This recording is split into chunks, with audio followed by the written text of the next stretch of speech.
Hi everyone, Ms. Wisman here. We're going to talk about the second type of transformation we're dealing with this week. It's called a dilation. Dilation should make you think of your eyeballs. When you go outside and you're exposed to bright lights, your pupils contract or they dilate.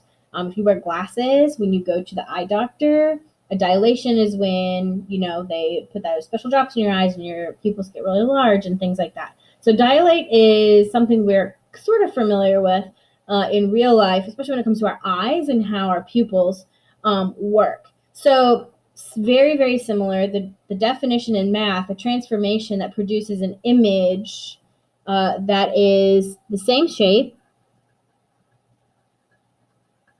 We start with the triangle, we end with the triangle, etc. But they're going to be different sizes. Just like we talked about your eyeballs becoming bigger or smaller depending on the light, so a dilation is going to be a different size than the original. In fact, a dilation is special because it produces things that are similar. We've seen that word several times, and it's going to come up in the next unit after this. Similar is very important. It means that your side lengths are proportional. Remember proportions?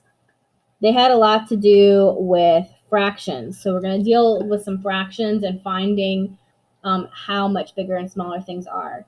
Dilations are always centered at the origin in our class. We're not going to deal with when they're centered other places. So you don't have to worry about that. But what you do need to know, which is very, very, very important, is this thing called a scale factor. And in future videos, we're going to go over how to find a scale factor. A scale factor, which we've seen when we talked about similar stuff, you'll remember is how much bigger or smaller. Is it twice as big? Is it half as big? Scale factor is how much bigger or smaller. And so what we're going to do is we're going to take the image, which is our after, and we're going to put it over our pre-image, which is the before. We talked about that last week in our intro videos, okay? So we're going to put the image over the image, and we create, if you guys remember, something that's a ratio.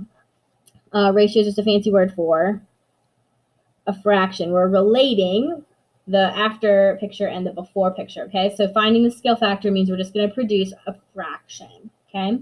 That fraction can be either big or small. And so depending on what we've done to the picture, we can call it one of two things. If our picture got bigger, we're going to call it an enlargement. That means that your scale factor is greater than 1. So what are some things that are greater than 1? 2, 4, 3/2 is greater than 1. 7/3 is greater than 1. 1.7 is greater than 1. So all of these are examples of scale factors that are greater than 1. These are all enlargements. If we make something smaller, we're going to call it a reduction. Pretty easy to remember which one's the one getting bigger and which one's getting smaller. Your scale factor for a reduction is between 0 and 1. So what are some numbers between 0 and 1?